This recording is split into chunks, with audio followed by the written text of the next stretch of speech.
আসসালামু আলাইকুম।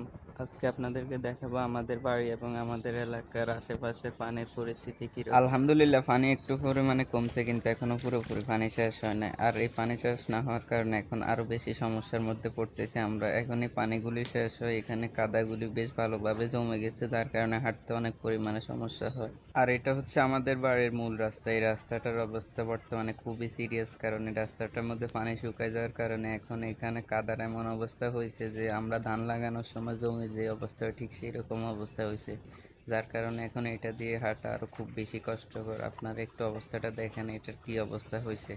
আর যেইখানে যেখানে কাঁচা রাস্তা আছে সব জায়গায় ঠিক একই অবস্থা, শুধু আমাদের বড় যে রাস্তাটা আছে বাড়ির সামনে ওইটা ফাঁকা রাস্তা হওয়ার কারণে ওইটাতে কোনো সমস্যা হয় নাই। আর এটাই হচ্ছে আমাদের বাড়ির মূল রাস্তা। এই মূল রাস্তার অবস্থা বর্তমানে একটু ভালো, যে জায়গায় উঁচু আছে ওই জায়গায় কিন্তু পানি একটু পরিমাণে শুকাইছে, আবার যেই দিকে নিচু ওই দিকে আবার পানি আছে। এই জায়গাটা একটু নিচু, যার কারণে এখানে এখনো পানি রয়ে গেছে। দেখেন পানির কারণে আমার কাকা মাছ দিয়েছে মাছ ধরার জন্য। আর এই সময় কিন্তু প্রচুর পরিমাণে মাছ পাওয়া যায়, যার কারণে অনেক পরিমাণে মাছ ধরতেছে তারা। আর রাস্তার মধ্যে এখন কিন্তু টুকটাক গাড়ি চলতেছে, যেখানে পানি একটু কম ওইদিকে গাড়ি চলে, আমাদের এইখানেও টুকটাক গাড়ি চলতেছে। আর বলতে না বলতেই একটা অটো চলে আসছে কিন্তু রাস্তার মধ্যে দিয়ে। দেখেন অটোটা চলতে কি পরিমাণে সমস্যা হয়, যে এই গাড়িগুলো নিচ্ছে ওই গাড়িগুলো কিন্তু অনেক ক্ষতি হয় পানি দিয়ে চলে, তারপরেও মানুষ চালাইতেছে কারণ কিছুই করার নাই।